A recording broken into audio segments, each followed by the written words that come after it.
One of the best ways to create a lot of content is to repurpose your long form videos. And I talk a lot about this on our channel and why it's so important and kind of give you an idea of how to do this. But in this video, I'm going to go through the steps in Adobe Premiere of exactly what that looks like. So let's talk about how to repurpose your segments. Let's start by opening up our Premiere project. I do have a project that's simply called Repurpose Segments, keep it separate from everything else. So anytime I have some time to go in and create these, I just open up this project. The first thing you're gonna notice is that I have a few different sequences. So I have TikTok, Reels, IGTV, and specialty shorts. The reason that I have that set up the way that I do is because each platform is slightly different in, length of time you can have, the orientation of the video. TikTok and Reels, for example, is the vertical way, and IGTV, you can do horizontal videos. Specialty shorts is just if I, went out and created something very specific. So it's not a repurposed video, but it's a standalone that I created with the idea that it was going to become a short, a TikTok, a Reel, whatever. Now in this case, I like to keep them all on one timeline. It makes a really streamlined process for going back in and quickly just exporting out everything. These videos have already been edited, so I know that I'm not gonna have to go back in and do a ton to them. All I'm really doing is just finding the golden nuggets and cutting them out. The first thing I like to do is start with TikTok, because TikTok, you can do longer videos. Now, of course, you're not gonna wanna post 10-minute long videos on TikTok. Who's gonna watch those, right? Like maybe at some point, but I know that if I see a really long video, I'm probably scrolling past. So you still wanna keep your TikTok videos concise and short. You don't want them to be too long, but you do have a little bit of freedom. In the past, when you were only able to make them 1 minute long, sometimes it was difficult to find a minute-long segment and go, oh, but there's like 8 seconds past that is really, really good that I don't want to cut out, but I have to because I can't go longer than a minute. So this just allows you the freedom to go slightly longer and make sure that you get all of the juicy, good information.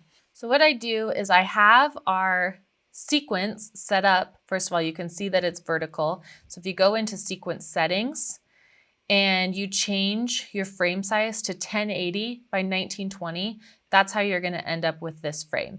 Now that way I can see exactly what it's gonna look like on my phone so that I don't get to TikTok and I go to post a horizontal video and it just looks terrible. I'm like half out of frame. This way I can control what it looks like in the export. So then I'm gonna go over to my video. See here, you can see I'm a little bit off, so I will move that over. But let's say I find this golden nugget. So I'm going to cut here, and let's say I watched through, and this was the part where I was like, okay, that's perfect, that's what I want. I'm gonna delete this part, move this over, because I'm gonna still look through the rest of it, try to find more golden nuggets. And now I'm just gonna go and make it so that it lines up. Okay, so I'm gonna go to my effect controls, and just move this over so that I'm more centered. And then I'm going to go to the other shot, the other angle, go to the first frame, make a cut. Then I'm just going to move this one over.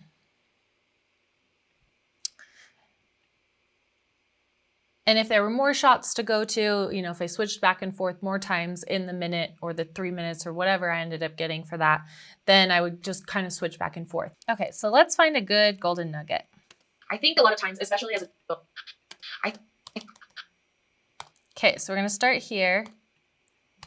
Let's listen. I think a lot of times, especially as adults, we sort of go into something and just expect that we should be good at it. And we never really give our... Pay attention to the timeline over here so you know where you started.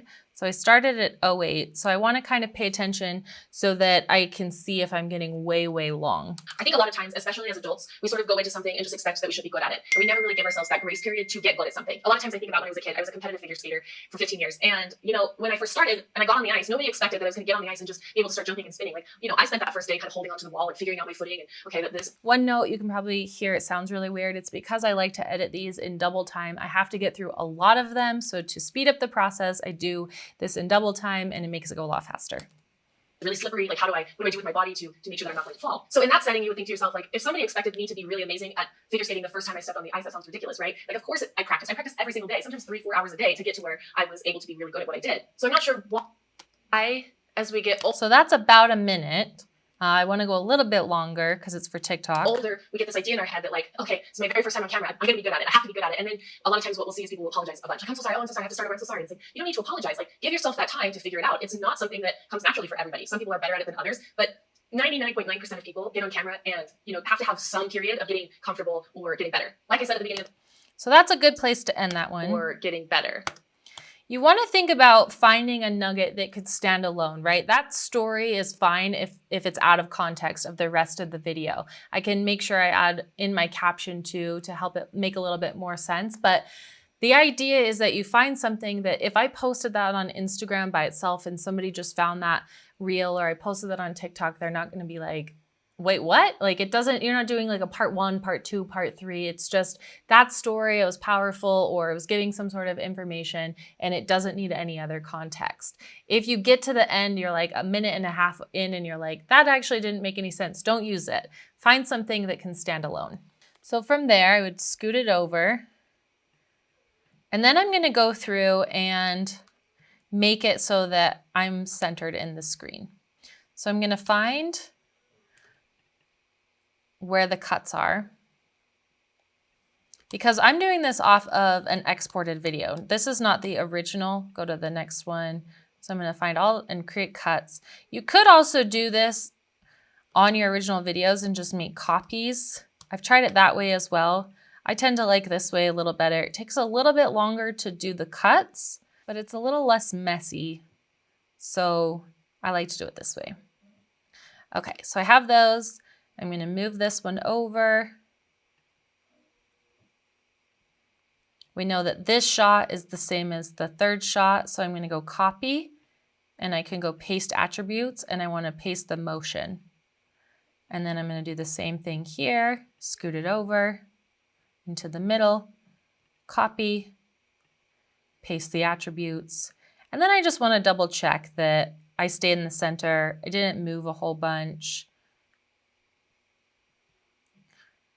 One trick you can do if you do have somebody who's moving a whole lot through the frame is you can go over to your effect controls and go to position and scale and click this little toggle animation. And let's say I'm here, and let's say I moved like way to the left. I could move this over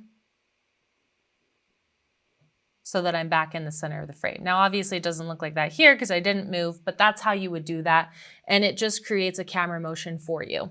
From here, I would take this, I would export it, copy it, then over to Reels. And then I need to cut it down because it's a little bit longer. So I'm starting at 38:53. As adults, we sort of go into something and just I know that I really liked how it ended. 99.9% of people get on camera and, have to have some period of getting. So I'm going to end here at 25. So I'm going to see where it starts at 25. Wall and figuring out my footing and, okay, this is really slippery. Like, what do I do with my body to make sure that I'm not going to fall? So in that setting, you would think to yourself, like, if somebody expected me to be really, I think a lot of times, especially as adults, we sort of go into something and just So I need to cut out about 30 seconds. that we should be good at it. And we never really give ourselves that grace period to get good at something. A lot of times I think about when I was a kid, So I'm probably going to start there. A lot of times I think about when I was a kid, I was a competitive figure skater for 15 years. And, when I first started and I got on the ice, nobody expected that I was going to get on the ice and just be able to start jumping and spinning. Like, I spent that first day kind of holding onto the wall and figuring out my footing and, okay, this is really slippery. Like, what do I do with my body to make sure that I'm not going to fall? So in that setting, you would think to yourself, like, if somebody expected me So I can probably cut some of that out. on the ice and just be able to start jumping and spinning, like, on the ice and just be able to start jumping and spinning, I spent that for. All right, and sometimes you just kind of have to experiment. Some clips are harder than others to get to the point where they're only 1 minute long. I was going to get on the ice and just be able to start jumping and spinning. So in that. So it's a little bit of a weird cut. Spinning. I'm just going to finesse the cut a little. So in that. Spinning. So in spinning.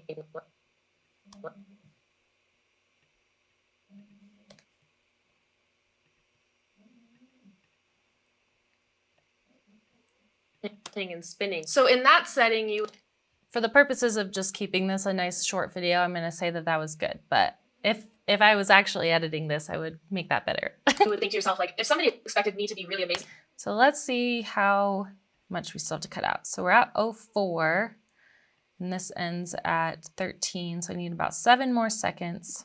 Ridiculous, right? Like, of course I practice every single day, sometimes 3-4 hours a day to get to where I was able to be really good at what I did. So I'm not sure why, as we get older, we get this idea in our head that, like, okay, it's my very first time on camera, I'm gonna be good at it, I have to be good at it. And then a lot of times what we'll see is people will apologize a bunch. Like, I'm so sorry, oh, I'm so sorry, I have to start over, I'm so sorry. It's like, you don't need to apologize. Like, give yourself that time to figure it out. It's not. So I can probably cut that part out. And guys, like, and all you're trying to do is just make it so it still can stand alone by itself and make sense. You're just tightening it up. You're not necessarily cutting out something super important. You know, sometimes the TikTok version's a little better because you did get to keep in those little moments, but nothing that I'm cutting out is like crucial to the story or the message that I'm trying to convey. Good at it. And then give yourself that time to figure it out. And then, again, I'd probably finesse this edit a little more, but I don't want to take too long right now. I have to be good at it. And then give yourself that time to figure it out. It's not something that comes naturally for everybody. Okay, so we've cut it down to a minute, and now I have the real version. I shouldn't have to go through and reposition everything because I already did that in the TikTok version. And then the last thing I'm going to do is I like to have a horizontal version as well. So I'm going to go over here. And I've got this set for horizontal, so I'm just going to move the position back to the beginning of how it was. This way I'm not recutting the same footage multiple times over and over again. Streamlining the process. You know I love to streamline, make things really, really simple on myself. I love editing. I've been editing since I was like 13 or 14 years old. I could sit here and do this for hours and hours and hours, and maybe that's not you. And that's okay. Maybe you just watch this video and you're like, wow, that seems really tedious and awful and boring, and I don't want to do that. We do have a link in the description box below where you can talk to a producer. We actually do this entire process for you, help you with keyword research. We do all the filming, we do all the editing, we do all the posting. So go ahead and check that out if you're interested in finding out if we're a good fit. Otherwise, if you love this video, subscribe and follow for more. We have awesome content coming out like this. Follow the rest of this series to figure out how you can stay organized and post more content. We are your video allies. You've got this, we've got your back, and we cannot wait to see what kind of content you create.